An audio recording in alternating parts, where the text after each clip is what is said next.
चलिए, welcome to ओजांग debate club. आप सभी का स्वागत है डिबेट क्लब में। आज का टॉपिक क्या है आपको पता है?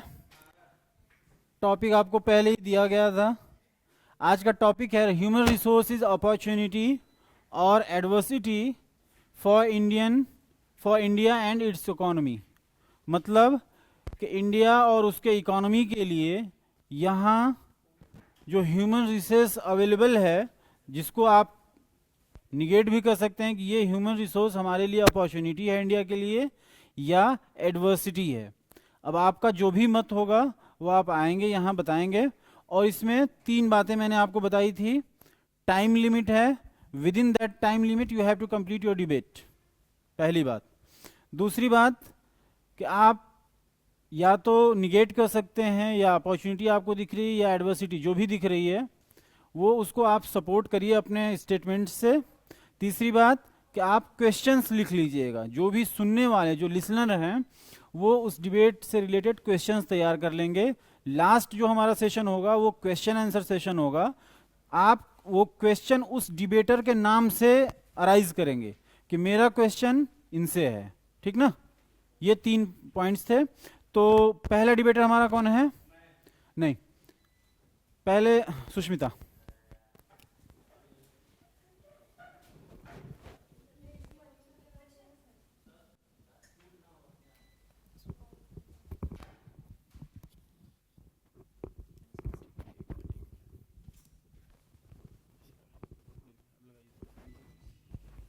Okay.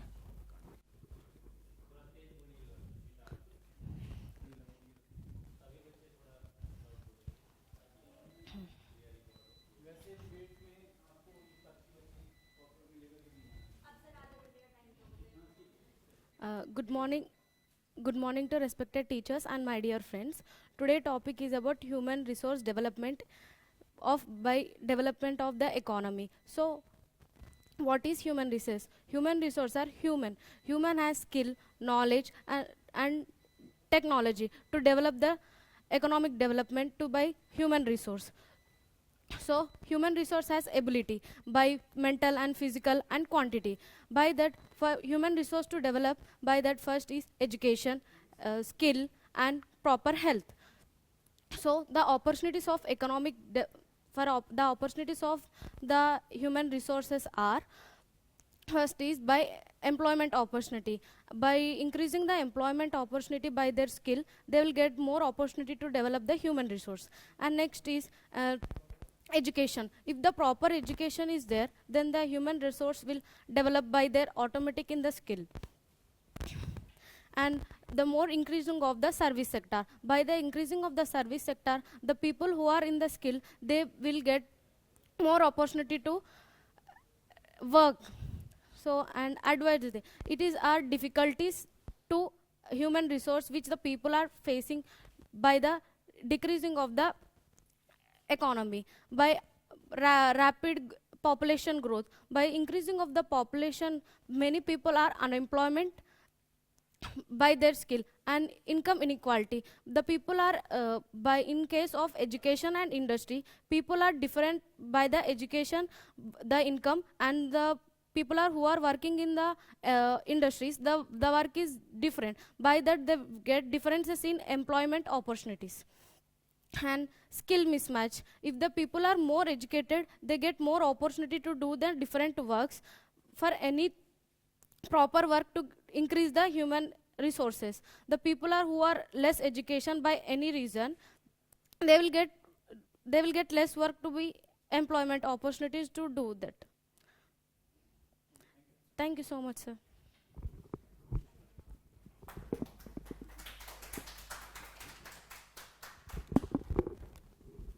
Now, next debater is Ashutosh.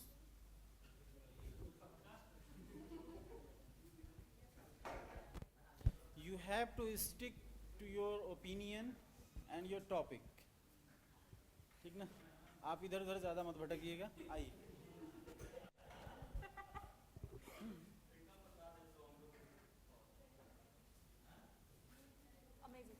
गलत बात है, हमारे टाइम देख रहे हैं।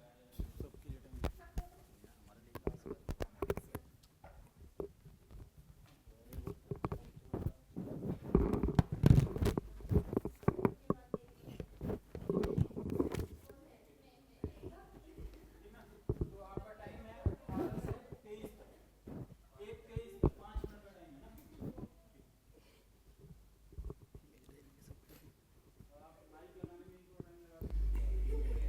ले जाएंगे घसीट के। Good afternoon friend and good afternoon sir. I hope आप सभी अच्छे होंगे। आज का हमारा टॉपिक है भारत में जनसंख्या, मानव संसाधन, अपॉर्चुनिटी है या क्या था सर, एडवर्सिटी है भारत के इकोनॉमिक ग्रोथ के लिए। तो मैं इकोनॉमिक अपॉर्चुनिटी के पक्ष में हूँ। भारत में जो जनसंख्या है, मानव संसाधन है, वो अपॉर्चुनिटी के रूप में, क्योंकि भारत जो है 2030 तक 2030 तक युवा पीढ़ी वाला देश बनेगा। जब भारत युवा पीढ़ी वाला 2030 तक युवा पीढ़ी वाला देश है, तो वो अपने मानव संसाधन का ज़्यादा से ज़्यादा शिक्षा और कौशल विकास के माध्यम से, वो ज़्यादा से ज़्यादा तकनीकी विकास के माध्यम से भारत के युवाओं को और प्रेरित कर सकता है।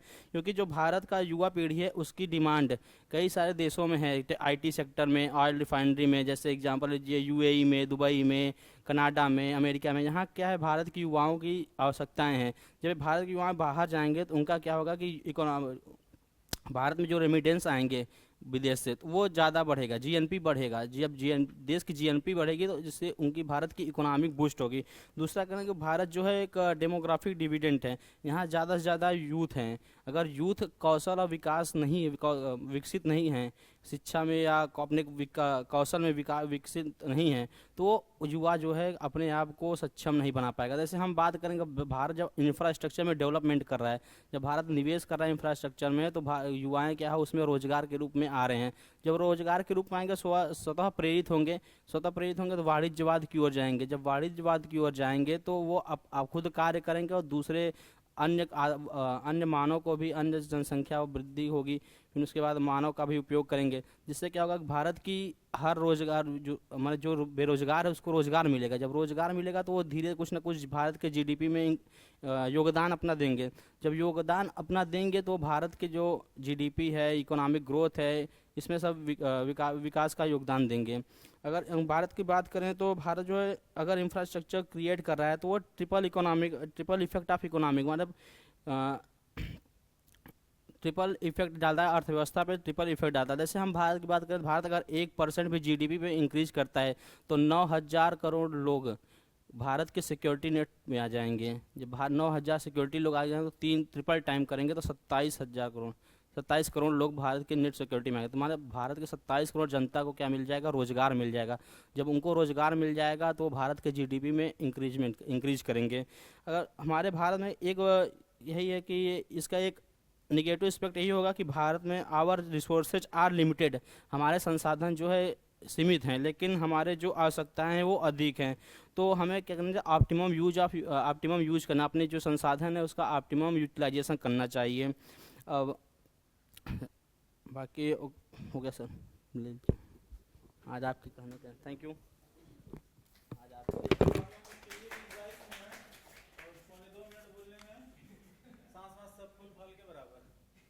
हमको अपने इच्छा बोलने दें तो जोड़ते ना।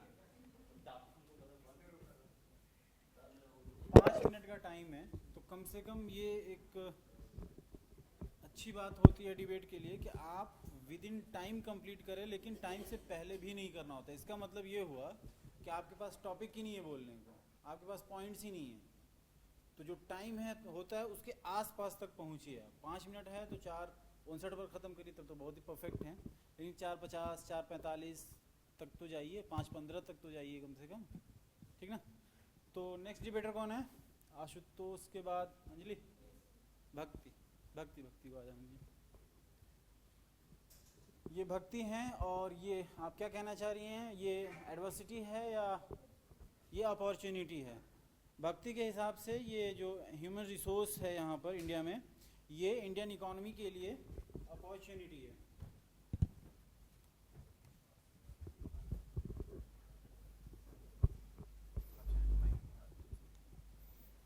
Good afternoon, everyone.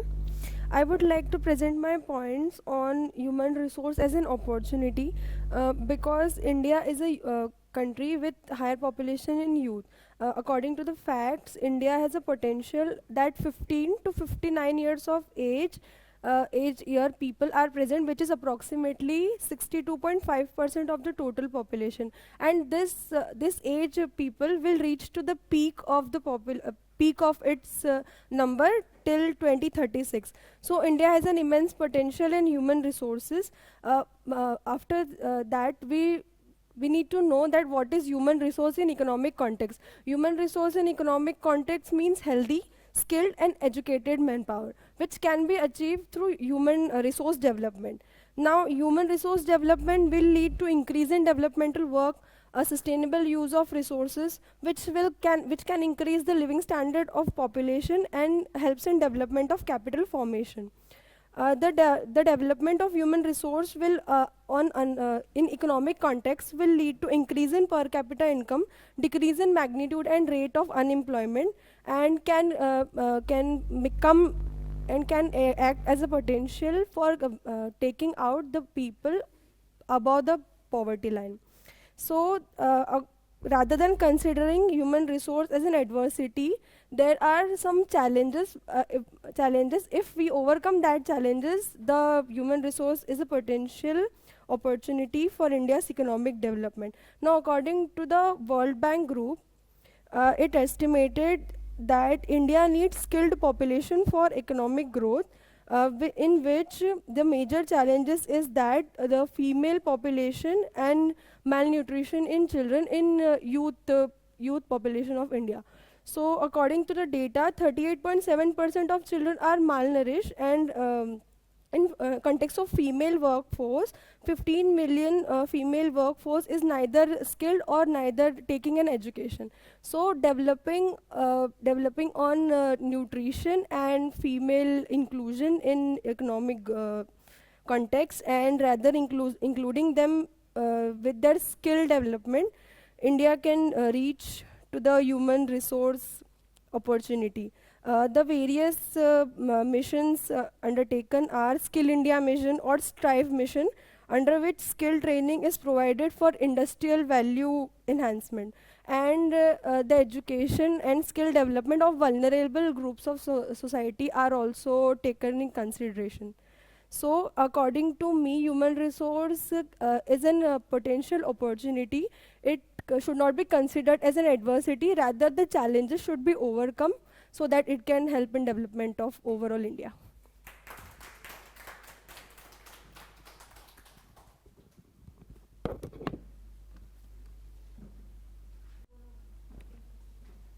ये था 3 मिनट इनका, लेकिन फिर भी अच्छा था।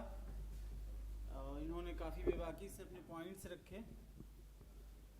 नेक्स्ट डिबेटर इज, और आप क्या क्वेश्चंस तैयार कर रहे हैं कुछ या नहीं? अगर सुन रहे हैं, देखिए, सुनना एक अलग कला है, बोलना एक अलग कला है। सुनने में कई बार बोलने से भी ज़्यादा मेहनत करनी पड़ जाती है ना? वो हाई लेवल मेडिटेशन की ज़रूरत होती है, क्योंकि फिर दिमाग बहुत दौड़ता है ना उल्टा सीधा। तो सुनने की कला को भी थोड़ा डेवलप करिए, बोलने की कला हम बता रहे हैं। तो next is Anjali Yadav, and she will debate on opportunity or adversity. Opportunity. According to her, human resource in India, or you can say population here, overpopulation here is opportunity for Indian economy. आप जैसे बोलो।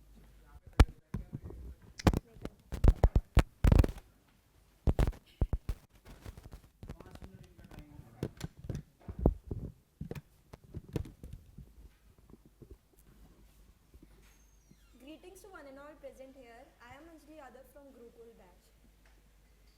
Today I am going to talk on the topic that human resource is an opportunity for our country. Well, India's population is 140 crore plus in today's time, and it is very important that we utilize this population as a human resource. Human resource refers to the people who are part of the workforce. The human resource plays a significant role in the economy of a country by contributing their productivity. Well, no country, however rich or poor, can afford to waste its human resource. It is very important to utilize the human resource. तो हम बात करते हैं India की। Human resource के लिए सबसे ज़्यादा इंपॉर्टेंट चीज़ होती है हेल्थ, एजुकेशन, सिक्योरिटी, अपॉर्चुनिटी। कोई भी कंट्री बिना ह्यूमन रिसोर्स के डेवलपमेंट कर ही नहीं सकती। इंडिया में विकसित भारत संकल्प लिया है हमारे पीएम ने, जिसमें टारगेट किया है कि हम इंडिया को डेवलप्ड कंट्री बनाएंगे 2047 से पहले। 2047 तक इंडिया डेवलप्ड हो जाएगा। इसमें सबसे बड़ा रोल जो होगा वो हमारे ह्यूमन रिसोर्स का होगा। दैट्स वाई अभी जो करंट गवर्नमेंट है वो फोकस कर रही है schemes like startup India initiative, make in India, प्रधानमंत्री कौशल विकास योजना, स्किल इंडिया मिशन, जिसमें स्टार्टअप अपॉर्चुनिटीज प्रोवाइड करी जा रही हैं यूथ को, जिससे वो और ज़्यादा एम्प्लॉयमेंट क्रिएट कर सके। ना कि एम्प्लॉयमेंट के लिए यूथ डिपेंडेंट रहे खाली गवर्नमेंट पे, यूथ खुद ही एम्प्लॉयमेंट क्रिएट करे। यूथ मेक इन इंडिया के थ्रू मैन्युफैक्चरिंग को बूस्ट देने की कोशिश कर रही है गवर्नमेंट, जिससे और एम्प्लॉयमेंट जनरेशन हो। प्रधानमंत्री कौशल विकास योजना के थ्रू स्किल डेवलपमेंट हो रहा है और स्किल इंडिया मिशन के थ्रू भी स्किल डेवलपमेंट हो रहा है। बेसिकली ये सारी जो स्कीम्स हैं हमारी यूथ को यूटिलाइज करने के लिए करी जा रही है, जिससे हमारा जो ह्यूमन रिसोर्स है वो प्रॉपर्ली यूटिलाइज हो सके। और इस टाइम जो हम इंडिया के डेमोग्राफिक डिविडेंड की बात करते हैं वो 2056 से 57 तक परसिस्ट करेगा। इस टाइम हमारा जो फर्टिलिटी रेट है वो 2.1 है, जो माना जाता है कि एक परफेक्ट रेट होता है किसी भी कंट्री के लिए। इंडिया की जो पॉपुलेशन ज़्यादा है उसके लिए खतरनाक चीज़ नहीं है, बेनिफिट ही है कि 2.1 है, क्योंकि परफेक्ट है। हम रिप्लेसमेंट लेवल पे हैं इस टाइम कि 2 लोग अगर इकोनॉमी से जा रहे हैं तो वो 2 लोग प्रोड्यूस करके जा रहे हैं। 2.1 फर्टिलिटी रेट का मतलब ये है, ऑलमोस्ट आप समझ सकते हो। ह्यूमन रिसोर्स को डेवलपमेंट के लिए एजुकेशन पे गवर्नमेंट बहुत ज़्यादा फोकस कर रही है। हेल्थ पे बहुत सारी स्कीम्स लेके आ रही है, जैसे आयुष्मान भारत, ये सारी स्कीम्स के बारे में हमें पता है। सिक्योरिटी गवर्नमेंट अच्छी करने की कोशिश कर रही है और गवर्नमेंट ट्राई कर रही है हमारे यूथ को अपॉर्चुनिटीज़ मिले, जिससे ह्यूमन रिसोर्स ओवरऑल एस्पेक्ट में एक बेनिफिट बन सके कंट्री के लिए। India is home to more than 600 million people age between 18 to 35, जो हमें बहुत ज़्यादा बेनिफिट देंगे आने वाले टाइम में। इंडियन जो डायस्पोरा है इस टाइम पे वो अलग अलग कंट्रीज़ में फैला है।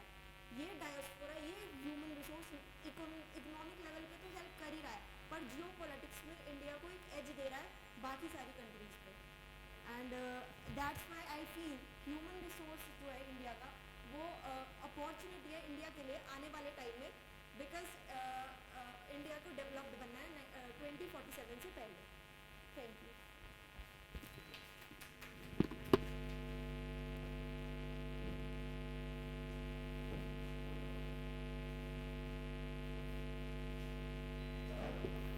नेक्स्ट बेटा, जो लोग पिछले वाले डिबेट में नहीं बोल पाए थे वो आगे नहीं आएंगे क्या? मनीषा नहीं बोली, मनीषा भी नहीं बोल पाई थी, मनीषा भी आती है। दोनों लोग, आप लोग आगे आइए, आशा एंड प्रीति।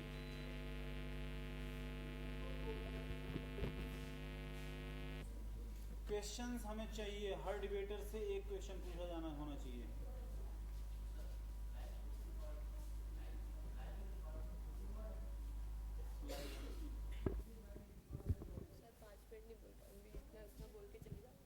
कितना, 1 मिनट? सर होना भी तो चाहिए उतना।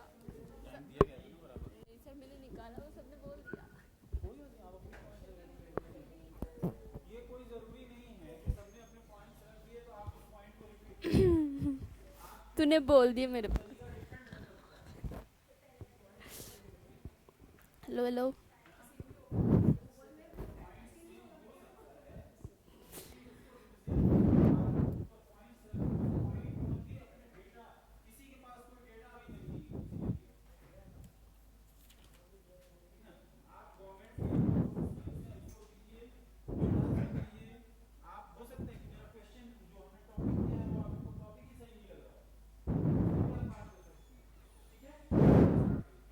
Hello everyone, I am Manisha Dawar and today I will speak about human resources as an opportunity.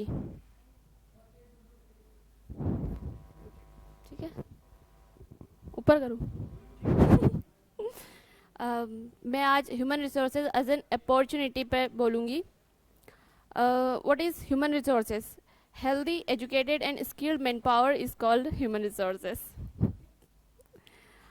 For example, China, Japan and Germany is a developed country because of human resources. उनके पास skilled human resources है, इसलिए वो developed countries है. उन्होंने proper use किया है human resources का. India में 18% ह्यूमन रिसोर्सेज है. हमारी इकोनॉमी 3 पिलर्स पे चलती है, RBI, finance minister and stock market.